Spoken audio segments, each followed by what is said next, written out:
జగన్పై ఏసీబీకి ఫిర్యాదు చేసిన షర్మిల. విషయం ఏంటి అంటే, జగన్మోహన్ రెడ్డి గారి పైన యుద్ధం తెలుగుదేశం పార్టీయో జనసేన చేస్తుందంటే పెద్దగా ఆశ్చర్యపడనక్కర్లేదు.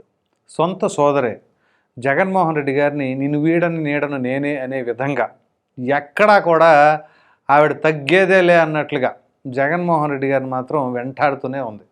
ప్రధానంగా ఆయన 5 ఏళ్ల పదవీ కాలంలో ఏ విధమైన వ్యవహారాలు చేశారు అని చెప్పేసి పదే పదే పదే పదే ప్రస్తావిస్తూనే ఉన్నారు. ప్రధానంగా ఆయన అప్పట్లో చేసిన అనేక రకాలైన అవినీతులు అని చెప్పేసి బయట పెడుతూ ఉన్నారు.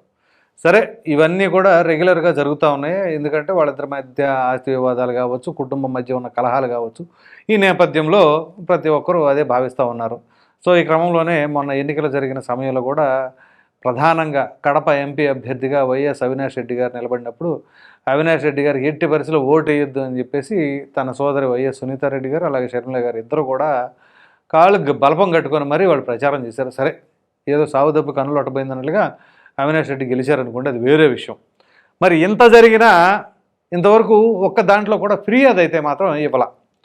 సో ఇప్పుడే మొట్టమొదటిసారిగా జగన్మోహన్ రెడ్డి గారి పైన ఏసీబీకి ఫిర్యాదు చేశారు.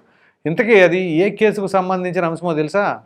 అదేనండి, అమెరికా దర్యాప్తు సంస్థలు ఉన్నాయి చూసారా, FBI, ఏదైతే జగన్మోహన్ రెడ్డి గారు 1750 కోట్లు తీసుకున్నారు, 2021 సెప్టెంబర్లో ఆంధ్రప్రదేశ్ ముఖ్యమంత్రిగా ఉన్నారు, ఆయనే తీసుకున్నారని చెప్పేసి అన్నారు. అఫ్కోర్స్ అందులో ఆంధ్రప్రదేశ్ ముఖ్యమంత్రి అని మాత్రమే అక్కడ FBI పేర్కొంది, కానీ పేరు మెన్షన్ చేయాలి. సో ఆ సమయంలో ఆంధ్రప్రదేశ్ ముఖ్యమంత్రి ఎవరండి? జగన్మోహన్ రెడ్డి గారే.